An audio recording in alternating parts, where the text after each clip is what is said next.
The House verdict on 3 impeachment complaints filed against President Aquino are out. The decision of the House Justice Committee, case dismissed. The full story from Freddie Abando. It was a tough road to hurdle for the Makabayan bloc to prove the sufficiency in substance of 3 impeachment complaints they filed against President Aquino. It was a test for House Justice Committee Chairman Neil Tupas to maintain balance in the proceedings rocked by tensions triggered by the emotional debate of those for and against the impeachment of the president. The endorsers to prove sufficiency of substance should establish a recital of the facts or evidence to justify their complaints.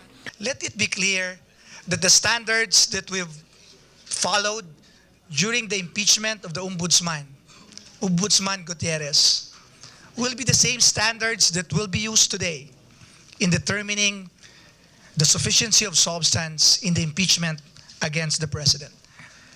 Rule 3, Section 4 of the Rules of Procedure of the impeachment of the House of Representatives provides the substance is met if there is a recital of facts constituting the offense charge and determinative of the jurisdiction of the committee. Ano po ang ibig sabihin nun?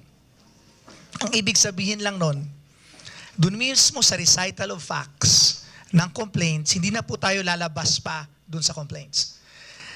Recital of facts, ibig sabihin yung mga allegations doon, pero recital of facts lang tayo, minus the innuendos, minus the conclusions, minus the conjectures.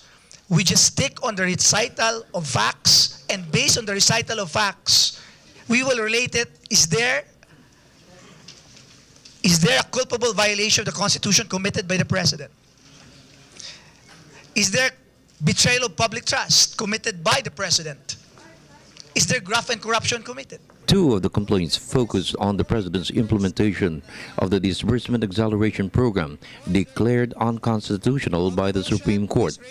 The President was charged for culpable violations of the Constitution, graft and corruption, and betrayal of public trust.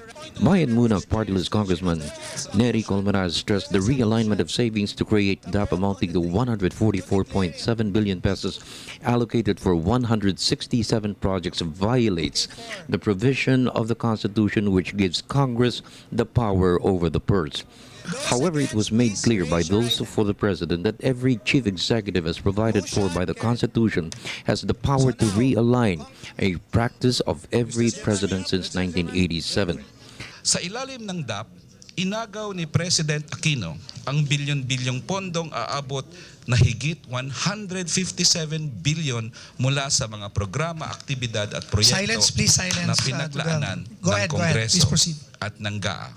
Kaya nga may doctrine of operative fact Malinaw, sinasabi ng Korte Suprema, hindi lahat ng pagkakamali ay impeachable. Because kung ganun na lang, wala ng Pangulo o Vice President o impeachable officer na gagawa ng kahit anong aksyon dahil sa kanyang takot. Congressman Rufus Rodriguez said both complaints should have been dismissed immediately when the determination of sufficiency in form was discussed, since the DAP issue is still pending before the High Tribunal to issue a ruling after the President's legal team decided to file a motion for reconsideration.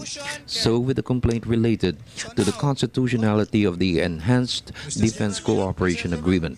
This first complaint, therefore, is utterly insufficient in substance because the basis for the complaint is not yet final.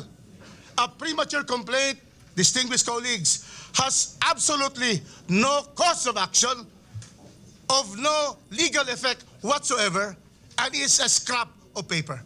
It took 4 hours for the committee to overcome the twists and turns of the hearing to include a heated exchange between Colmenares and Congressman Ben Everdone. Tupas ordered the exchange extinguished from the records. In the end, the vote was clear. All 3 complaints were insufficient in form with a vote of 54. Those who voted for sufficiency in form registered 4 votes. With 4 votes in favor, 54 against, motion is lost. The Committee on Justice declares complaint 0003 insufficient in substance. Mr. Chair, This hearing. Mr. Chair, In a week, the Justice Committee will submit its report to the plenary to uphold or reverse its decision. Given the results of the voting, the 3 complaints were dismissed forever. For the People's Television Network, this is Freddie Abando reporting.